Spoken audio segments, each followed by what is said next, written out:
From the garage of his childhood home to the stage of global innovation, Steve Jobs wasn't just a tech genius, he was a visionary who reimagined the world. In this video, we dive deep into Steve Jobs, the exclusive biography by Walter Isaacson, the only biography based on over 40 interviews with Jobs himself, along with interviews with more than 100 family members, friends, rivals, and colleagues. Discover how a college dropout transformed personal computing, music, animation, phones, and even digital publishing, and built one of the most powerful brands the world has ever known. Whether you're an entrepreneur, a creative thinker, or just someone curious about the man behind the Apple logo, this is a journey you don't want to miss. Part 1. Early Life Adoption and Youth, 1955 to 1972. Roots in Adoption.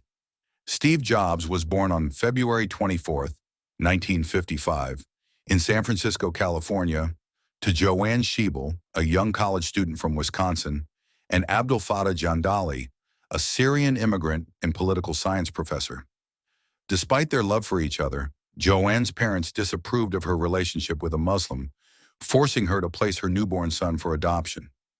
The baby was adopted by Paul and Clara Jobs, a working-class couple from Mountain View, California.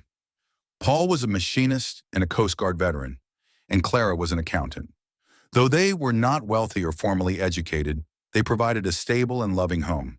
Jobs would later describe being adopted as both a wound and a source of strength. His sense of being chosen gave him confidence, but the feeling of abandonment also sparked deep insecurities that manifested in his intense drive and occasional cruelty. Childhood traits and early personality. From an early age, Jobs exhibited an intense and willful personality. He was smart and imaginative, but rebellious. He didn't take well to authority, frequently challenging teachers and clashing with classmates. He had an innate desire to think differently, even if it meant being disruptive. Paul Jobs was a meticulous craftsman who taught Steve how to build and fix things, instilling in him an early appreciation for design, precision, and simplicity. Paul emphasized that even the unseen parts of a project, like the back of a cabinet, should be made with care and elegance. This principle became central to Jobs' product philosophy. Introduction to technology. Growing up in Silicon Valley, Jobs was surrounded by a burgeoning tech scene. His neighbors were engineers, and technology was in the air. He developed an early fascination with electronics, especially after his father taught him how to build radios and televisions from scratch. In middle school, Jobs was introduced to Heath kits, build-it-yourself electronic kits, which allowed him to construct things like amplifiers and receivers. This nurtured his love for tinkering and taught him how technology could be both creative and empowering. By the time he reached high school at Homestead High in Cupertino, Jobs had already begun experimenting with computers. He also started hanging around Hewlett-Packard's Explorers Club, where he watched engineers present new gadgets and eventually landed a summer job. Meeting Steve Wozniak. One of the most important relationships of Jobs' life began in high school when he met Steve Wozniak, a self-taught computer wizard 5 years his senior. Wozniak was shy, socially awkward, but brilliant. Jobs, by contrast, was charismatic and intense. They complemented each other perfectly. Wozniak had the engineering genius, and Jobs had the vision and ambition to turn ideas into products. Their first collaboration was a blue box, an illegal device that allowed users to make free long-distance phone calls by mimicking the tones used by telephone companies. Jobs and Wozniak sold several of them, and the experience convinced Jobs that small teams could create powerful technology. Jobs later said that without the blue boxes, there would have been no Apple. Embracing the counterculture. In the late 1960s and early 70s, Jobs became heavily influenced by the counterculture movement. He grew his hair long, embraced Eastern spirituality, and experimented with LSD, which he later claimed was one of the most important experiences of his life. He became a vegetarian, often fasting for days and believing it purified his body and mind. Jobs read extensively, especially books on Zen Buddhism, mysticism, and self-improvement. He was particularly influenced by Autobiography of a Yogi by Paramahansa Yogananda, a book he would revisit throughout his life. These explorations led him to value intuition, simplicity, and mindfulness, elements that profoundly influenced Apple's design philosophy. India and Enlightenment Quest. After dropping out of Reed College in 1972, Jobs traveled to India in search of spiritual enlightenment. Accompanied by his college friend Daniel Kotke, he hoped to meet Neem Karoli Baba, a famed Hindu guru. But when they arrived, they learned the guru had died. Disappointed but not defeated, Jobs continued his journey across northern India, embracing ashrams, meditation, and introspection. The experience further distanced him from Western materialism and reinforced his belief in intuition over intellect. When he returned to the U.S., Jobs was more deeply steeped in Eastern thought. He shaved his head, wore traditional Indian clothing, and embraced minimalism, a concept that would become key to his aesthetic and business ethos. Return to California and Atari. Upon his return, Jobs took a job at Atari, a leading video game company, where he worked night shifts to avoid interacting with people. He was barefoot, blunt, and often smelled bad due to his peculiar diet. Despite being difficult to work with, Jobs' intelligence and intensity earned him respect.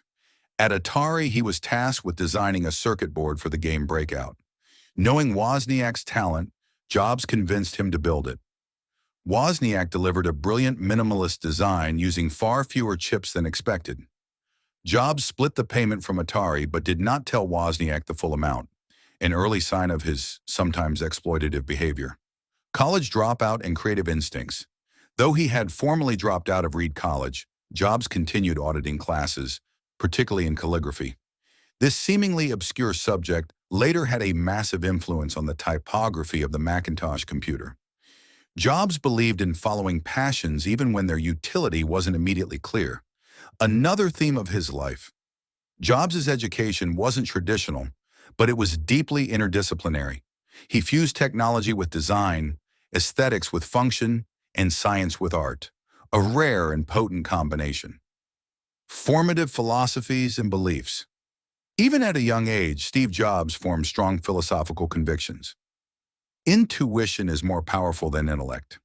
Design is not just how it looks, but how it works. End-to-end control leads to better products. The customer doesn't always know what they want. He developed a unique lens for viewing the world, one that valued beauty, perfection, and boldness. These beliefs would later shape his leadership style, his company, and his products. Prelude to Apple. By 1975, the personal computing revolution was beginning to stir. Wozniak designed a rudimentary computer just for fun, using cheap parts and a clever layout. Jobs saw commercial potential. He convinced Wozniak to start a company. They could sell the computers to hobbyists and small businesses. Together, they founded Apple Computer Inc. in 1976, naming it after Jobs' favorite fruit and his visit to an apple orchard. Jobs believed the name sounded fun, spirited, and not intimidating. They started building the first Apple computers in the Jobs family garage in Los Altos, setting the stage for one of the most important business stories in modern history. Part 2, Apple's Rise, the Macintosh and Jobs' Fall, 1976 to 1985. The Birth of Apple, 1976. In 1976, Jobs and Wozniak co-founded Apple Computer Inc. with the help of Ronald Wayne, who soon left the company. To fund their initial production run, Jobs sold his Volkswagen van, and Wozniak sold his HP calculator. The Apple I was a circuit board computer, primitive by today's standards, but revolutionary at the time. It sold primarily to hobbyists through electronics stores like the Byte Shop. Jobs handled the business side with his characteristic intensity, persuading retailers and pushing Wozniak to meet deadlines and simplify designs. Apple II and explosive growth. The turning point came with the Apple II, a fully assembled personal computer with a keyboard, casing, and color graphics. It debuted in 1977 at the West Coast Computer Fair.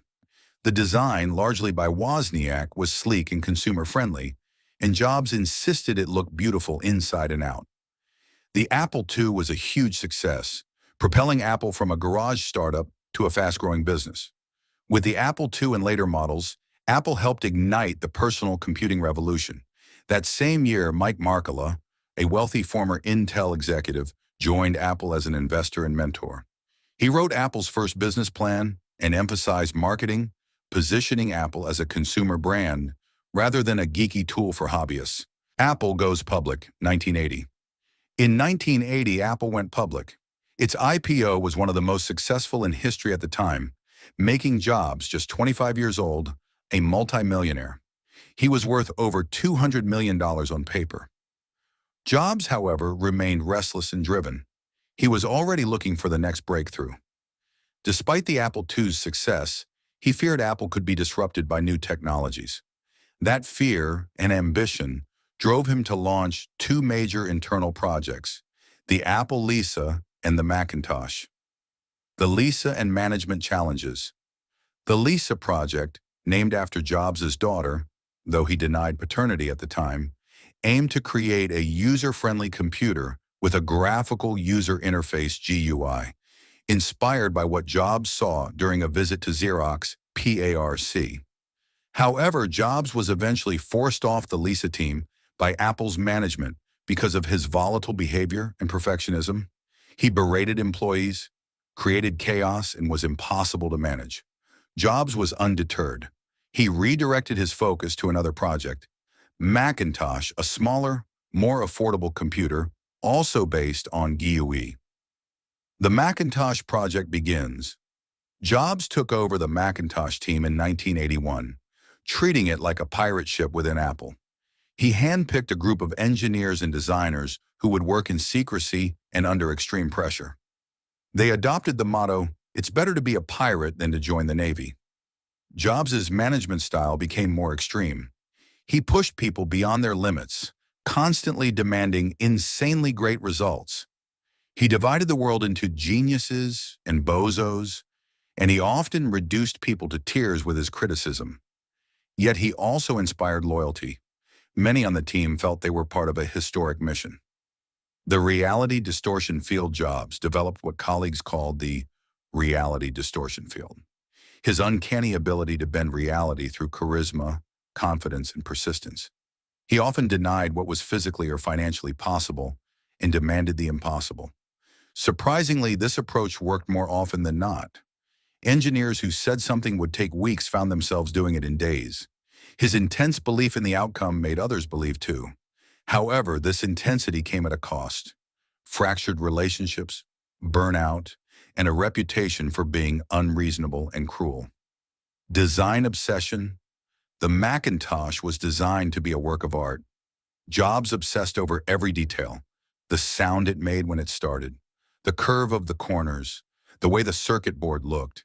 He rejected prototypes, demanded changes, and even insisted on no fan inside, which led to overheating problems. Jobs worked closely with Johnny Ive's predecessor in industrial design and with Susan Kare, who created the original Mac icons and fonts. Jobs was determined to merge technology and liberal arts, functionality and elegance. This obsession with design excellence became a permanent hallmark of Apple products. Macintosh launch, 1984. The Macintosh launched on January 24, 1984, with one of the most famous ads in history. The Ridley Scott-directed 1984 commercial aired during the Super Bowl. It positioned Apple as the freedom-fighting underdog against IBM's conformity. The product itself was groundbreaking. It featured a mouse, a GUI, and intuitive icons. It was beautiful and easy to use. But it had flaws. It was underpowered and overpriced, $2,495, and Jobs refused to let it have a cooling fan. Sales were initially strong, but soon slowed, and Apple faced pressure. Conflict with John Sculley. In 1983, Jobs had recruited John Sculley, the successful PepsiCo CEO, to be Apple's CEO, famously asking, "Do you want to sell sugar water for the rest of your life? Or do you want to come with me and change the world?" At first, they were close, but as Jobs' behavior became more erratic and the Macintosh struggled, tensions grew.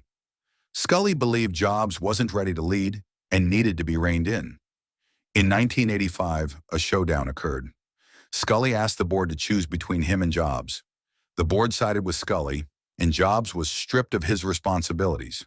At 30, he was pushed out of the company he had founded. Jobs was devastated. He wandered Apple's campus aimlessly before quitting entirely. Aftermath and reflection. Being ousted from Apple was a pivotal moment in Jobs' life. He later said it was one of the best things that ever happened to him. It freed him to start over and grow. Jobs was hurt, humiliated, and angry, but he still had a deep belief in technology's potential and in his own vision. He wasn't done yet. Soon after, he launched two new ventures. 1. NeXT Inc., a computer company targeting the education market. 2. Pixar, a small animation studio he bought from George Lucas.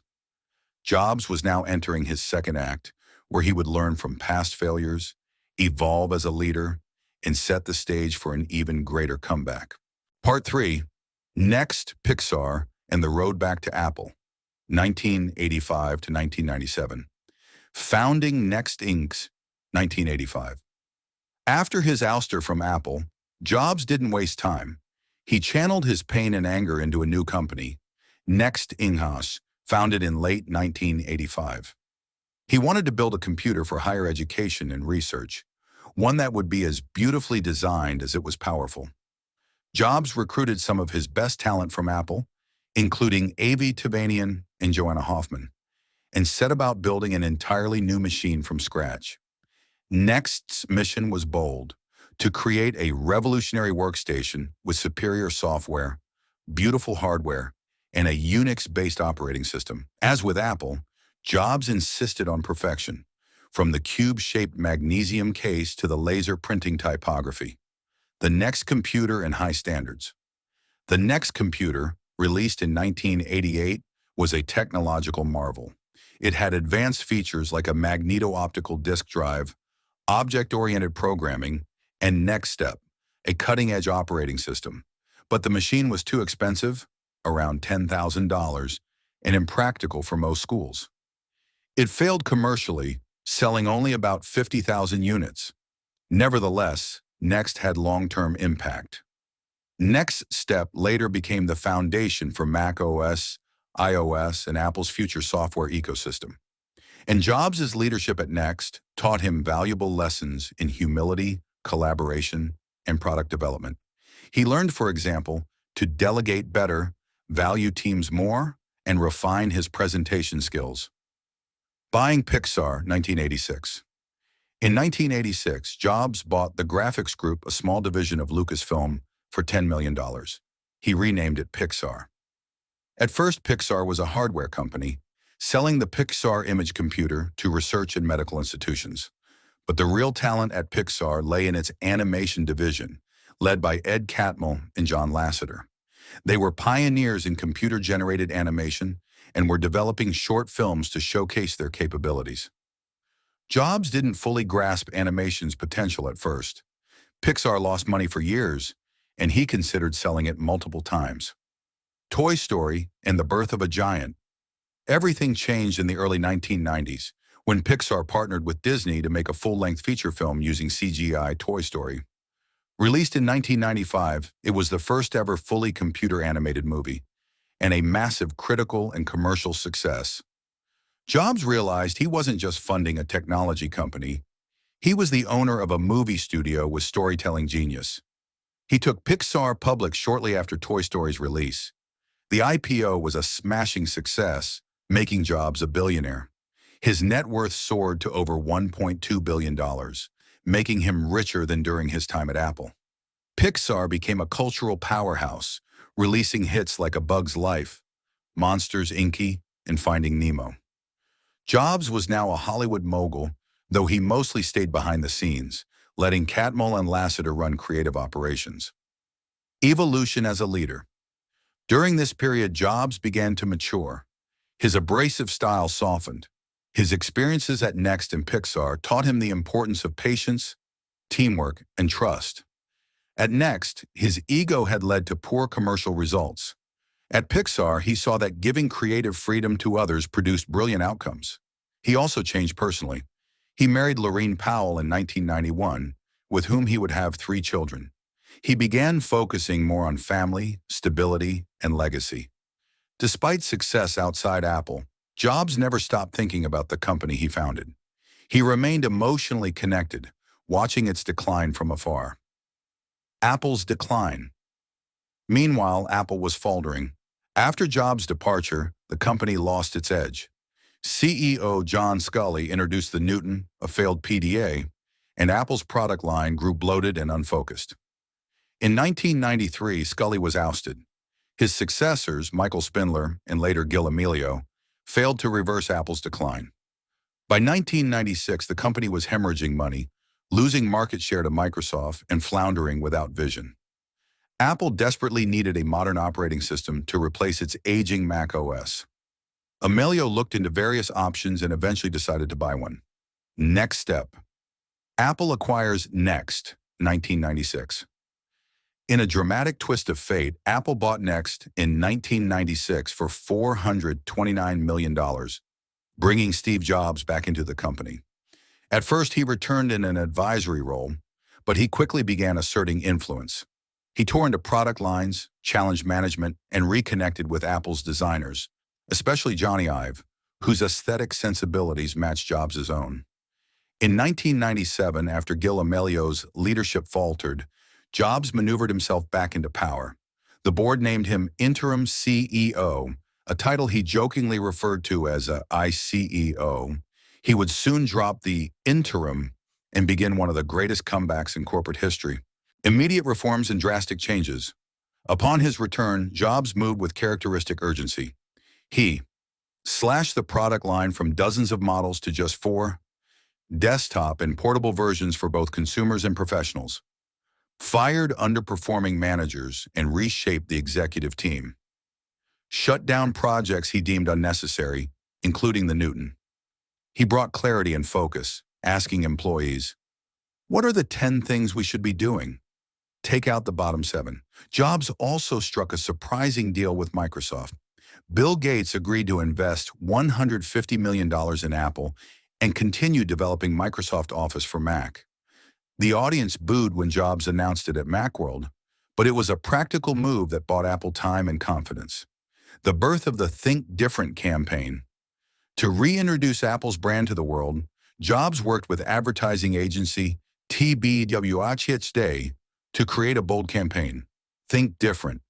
The ads feature black and white portraits of iconic misfits and visionaries, Albert Einstein, Gandhi, Bob Dylan, with the slogan, "Here's to the crazy ones."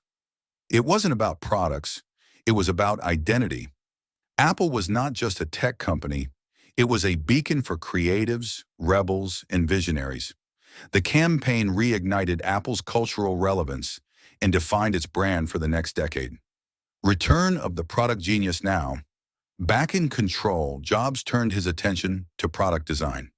His collaboration with Johnny Ive blossomed into a partnership that would revolutionize consumer electronics. Together, they developed the iMac, a translucent, colorful, all-in-one computer that looked unlike anything else on the market. It was released in 1998 and was an instant hit, selling millions of units and restoring Apple's profitability. Jobs' comeback was complete. Apple was not just surviving, it was thriving. But he was just getting started. The next phase of his career would change not just Apple, but the entire tech industry. Part 4, The Digital Hub Strategy and the iRevolution, 1998 to 2007. The digital hub strategy, after the success of the iMac, Jobs envisioned Apple at the center of what he called the digital hub. His insight was that the computer would become the central device for managing a person's digital lifestyle, photos, music, videos, and more. This vision led to a series of software innovations. iMovie, 1999. For home video editing, iTunes, 2001. For managing digital music, iPhoto, 2002. For organizing photos, GarageBand, 2004. For making music, Apple wasn't just a hardware company anymore. It was building an integrated ecosystem of software and devices that just worked together. iPod, a music revolution, 2001. In 2001, Apple introduced the iPod, a sleek, pocket-sized MP3 player with the slogan, 1,000 songs in your pocket. Jobs initially resisted the idea of building consumer electronics beyond the Mac, but once convinced, he pushed for rapid development and elegant design. The click wheel, tiny hard drive, and tight integration with iTunes made the iPod a game-changer. Though there were other MP3 players on the market, none had Apple's seamless software-hardware combination. It was a runaway hit, transforming how people listened to music and setting the stage for Apple's dominance in consumer electronics. iTunes Store and changing the music industry, 2003. In 2003, Apple launched the iTunes Music Store, allowing users to buy individual songs legally for 99 cents. Jobs negotiated directly with major record labels to secure the deals. He promised tight control over piracy, simple pricing, and a better experience than Napster or LimeWire. The store was revolutionary. It saved the music industry from digital piracy. It proved consumers would pay for convenience and legality. It created Apple's first recurring revenue stream. The iTunes Store helped iPod sales soar, and Apple quickly dominated digital music. Design philosophy and the rise of Johnny Ive. Jobs' obsession with product design reached new heights. His relationship with Johnny Ive, Apple's head of design, became central. They shared a philosophy of minimalism, elegance, and perfection. They believed great products required simplicity, not just in form, but in user experience. Jobs would spend hours agonizing over packaging, materials, fonts, and even cable color. Nothing was too small to escape his scrutiny. Ive described their work as a close spiritual collaboration. Jobs, in turn, called Ive his spiritual partner at Apple. Apple Retail Stores, 2001. Despite skepticism from analysts, Jobs pushed ahead with a bold idea. Apple-owned retail stores. In 2001, the first Apple store opened in Tysons Corner, Virginia. The stores were unlike anything else. Minimalist layout, polished wooden tables, genius bars for support, highly trained staff. Jobs personally obsessed over store layout and lighting. The Apple stores became wildly successful, eventually achieving the highest sales per square foot of any retail chain in the world. They served as temples to the Apple brand and helped customers fall in love with products before buying. Mac OS X and ecosystem integration. Jobs also revamped Apple's software. The Mac OS X operating system, based on NeXT, launched in 2001. It featured a stable Unix core, beautiful visuals, Aqua interface, deep integration with Apple hardware. This allowed Apple to create a vertically integrated ecosystem, hardware, software, and services all controlled by one company. This philosophy ran counter to Microsoft's open model, but it gave Apple control over quality, design, and user experience. Intel transition and product line expansion. In 2005, Jobs made the surprising decision to switch Apple computers to Intel processors, abandoning the PowerPC architecture. This move allowed Apple to use faster, more efficient chips, made Macs more competitive, opened the door for Boot Camp, running Windows on Macs. At the same time, Jobs oversaw the launch of MacBook Pro, MacBook Air, new iMac designs. Each product was sleek, innovative, and consistent with Apple's brand identity. Pixar and the Disney merger, 2006. By the mid-2000s, Pixar had become a string of blockbuster successes, but its relationship with Disney was strained under CEO Michael Eisner. Jobs saw an opportunity. In 2006, he struck a deal with Bob Iger, Eisner's successor, to merge Pixar with Disney for $7.4 billion in stock. Jobs became Disney's largest shareholder and joined its board. The deal ensured Pixar's creative freedom and secured its future, while also enhancing Jobs' stature in Hollywood. The iPhone project begins, 2004 to 2007. Even as the iPod thrived, Jobs saw the danger. Cell phones with music players could make iPods obsolete. So he began working in secret on a phone that could combine an iPod, a phone, and an internet device. He assembled a dream team inside Apple and pushed them to rethink the phone from scratch. The project, codenamed Project Purple, was housed in a secret floor of Apple's HQ.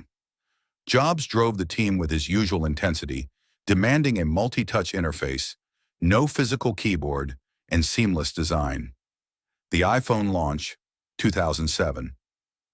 On January 9, 2007, Jobs took the stage at Macworld and delivered what many consider his greatest keynote ever.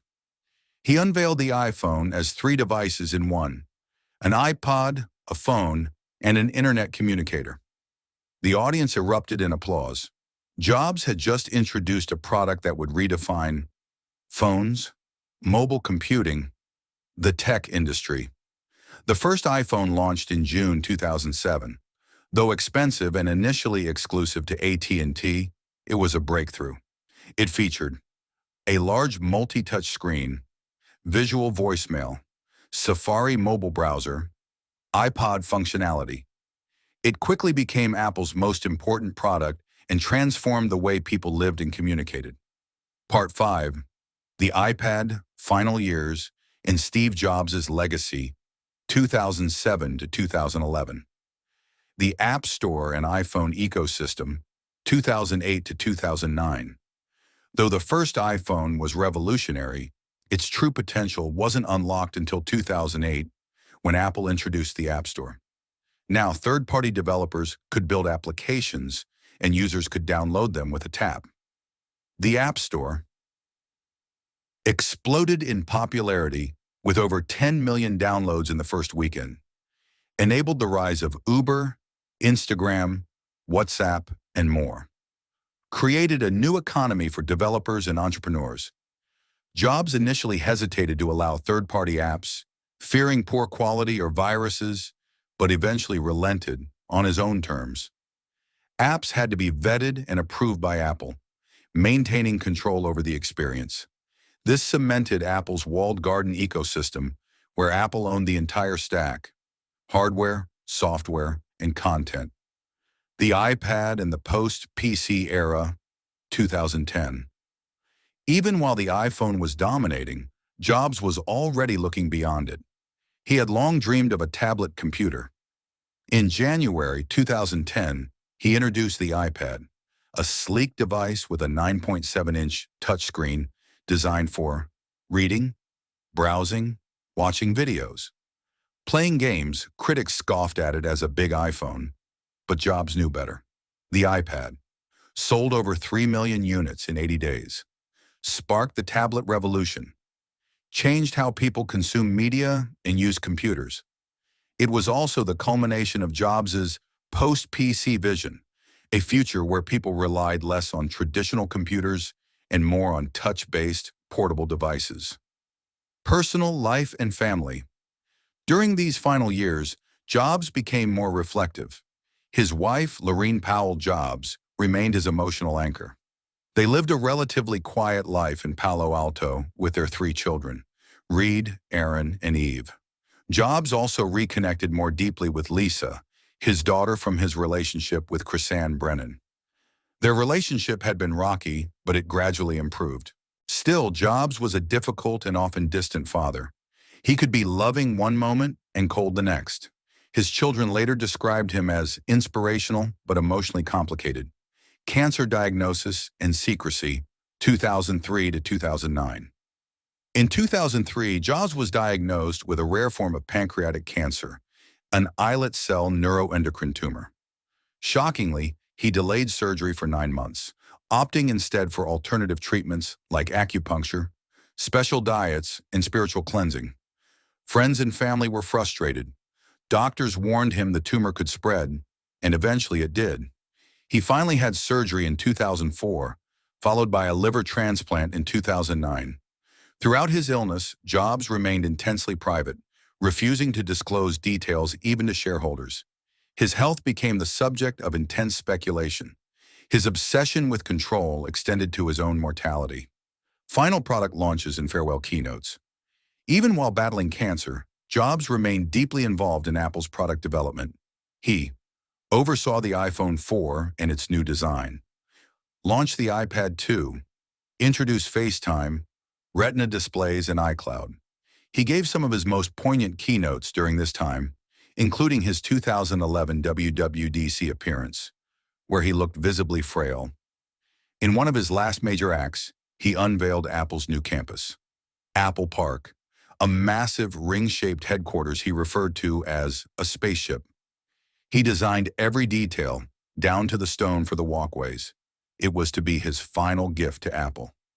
Stepping down as CEO, August 2011. On August 24, 2011, Jobs officially resigned as Apple's CEO. In his letter to the board, he wrote, "I have always said if there ever came a day when I could no longer meet my duties and expectations as Apple's CEO, I would be the first to let you know." Unfortunately, that day has come. He recommended Tim Cook as his successor, someone he had carefully groomed for years. Jobs remained as chairman of the board, but it was clear the end was near. Death of a visionary, October 5, 2011. Steve Jobs died on October 5, 2011, at the age of 56. He passed away peacefully at home, surrounded by his family. His final words, as recalled by his sister Mona Simpson, were, "Oh wow, oh wow, oh wow." His death triggered a global outpouring of grief. Apple stores became makeshift memorials. World leaders, tech giants, and artists paid tribute. Millions mourned the loss of a man who had reshaped the modern world. Jobs left behind a legacy as one of the greatest entrepreneurs and innovators in history. Personality and leadership style. Jobs was a contradictory figure, visionary yet tyrannical, charismatic yet manipulative, creative yet controlling. He had what employees called a reality distortion field, the ability to convince people of the impossible. He pushed his teams to their limits, but often brought out their best. He demanded perfection, cared deeply about aesthetics, and believed that design was as important as function. Though he could be brutal in meetings, he also inspired unmatched loyalty and innovation, spirituality, Zen, and mortality. Jobs' worldview was shaped by Zen Buddhism, which taught him simplicity, focus, and intuition. Trips to India, which opened him to spiritual inquiry. His belief that intuition was more powerful than intellect. He meditated regularly, embraced minimalism, and saw death not as a tragedy, but as life's ultimate change agent. He often quoted, "Remembering that you are going to die is the best way I know to avoid the trap of thinking you have something to lose." He wanted his products and his life to reflect beauty, clarity, and purpose. Legacy, the man who changed the world. Steve Jobs reshaped at least 7 industries. 1. Personal computing, with the Apple II and Macintosh 2. Music, with iTunes and the iPod 3. Phones, with the iPhone 4. Tablets, with the iPad 5. Digital publishing, with the App Store and Newsstand 6. Animated films, with Pixar 7. Retail, with Apple stores. He proved that design, emotion, and artistry could thrive in tech. He also inspired a generation of entrepreneurs with his mantra, "Stay hungry, stay foolish." Part 6. Posthumous Reflections, Business Lessons, and the Meaning of Steve Jobs, 2011 to present. Life after Jobs, Apple without Steve. After Jobs' death, many wondered if Apple could maintain its visionary edge. He had built a company centered around his personality, and his absence left a massive void. However, under Tim Cook, Apple remained strong. Released new iPhones and iPads, expanded into wearables with the Apple Watch, launched services like Apple Music, Apple TV Plus, and iCloud Plus, surpassed $1 trillion in market valuation. Cook, more methodical and diplomatic than Jobs, lacked the same charisma, but built a more stable and scalable Apple. Jobs had said, "I've done what I can. Now it's up to you." Product versus profit, Jobs' philosophy. Steve Jobs wasn't driven primarily by money. He never focused on market research, cost saving, or shareholder value. Instead, his focus was always product excellence, user experience, beauty and craftsmanship. He famously said, "My passion has been to build an enduring company where people were motivated to make great products." This focus on quality before profits ironically made Apple one of the most profitable companies in history. He believed that profit was a byproduct of passion, not the goal itself. Innovation through integration. Jobs' core innovation wasn't inventing new categories, but integrating existing technologies into revolutionary experiences. The Mac wasn't the first PC, but it was the first user-friendly one. The iPod wasn't the first MP3 player, but it integrated iTunes. The iPhone wasn't the first smartphone, but it unified phone, iPod, and internet. Jobs' genius was in finding the perfect balance between hardware, software, and content. This holistic integration became Apple's hallmark. The cult of perfection. Jobs believed in craftsmanship down to the tiniest detail. Whether it was the curvature of the iPhone's edges or the alignment of icons on the screen, everything mattered. He once made his engineers redesign the circuit boards inside a Mac because they looked ugly, even though users would never see them. This obsession inspired awe and frustration. It delayed product launches, it burned out employees, but it created iconic, world-class products. He was uncompromising, and that made Apple products feel like art. Leadership lessons from Jobs. Isaacson distills several key leadership lessons from Jobs' life. 1. Focus. Jobs famously reduced Apple's product line from dozens to 4 main categories. He believed in doing few things, but doing them extraordinarily well. 2. Say no. He once said, "Innovation is saying no to 1,000 things." Jobs avoided distractions ruthlessly. 3. Own the user experience. Jobs insisted on end-to-end control, from hardware to software to retail. 4. Perfectionism. He was relentless in demanding perfection, not just functionality, but beauty and grace. 5. Passion before profits.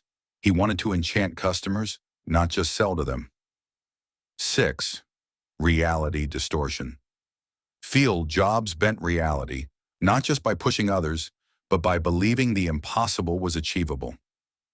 Love and loneliness. Jobs' personal life remained complicated.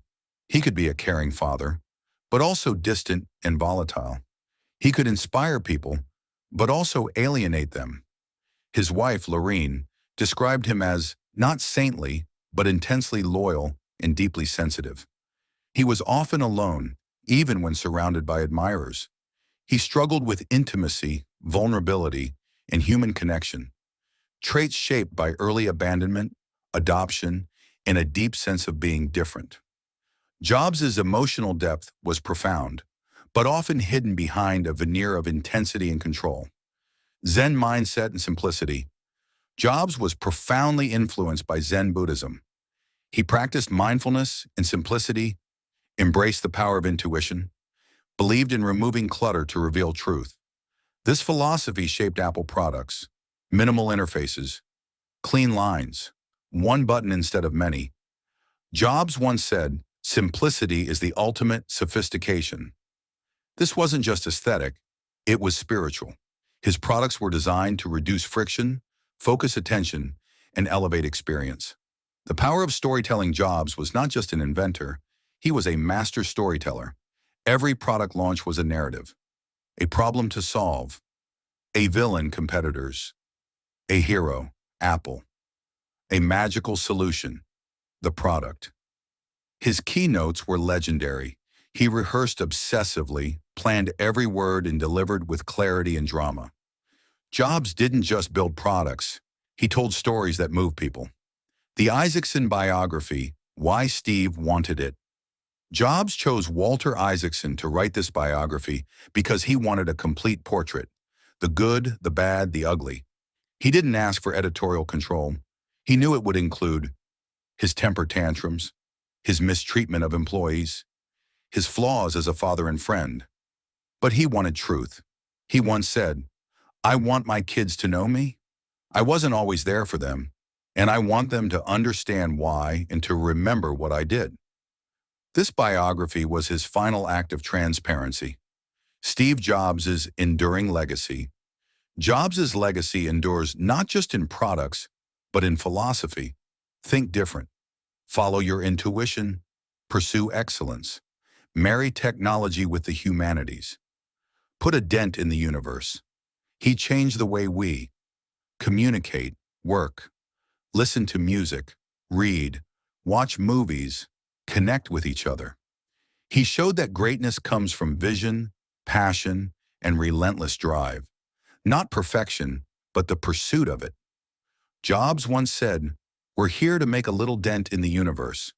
Otherwise, why even be here?"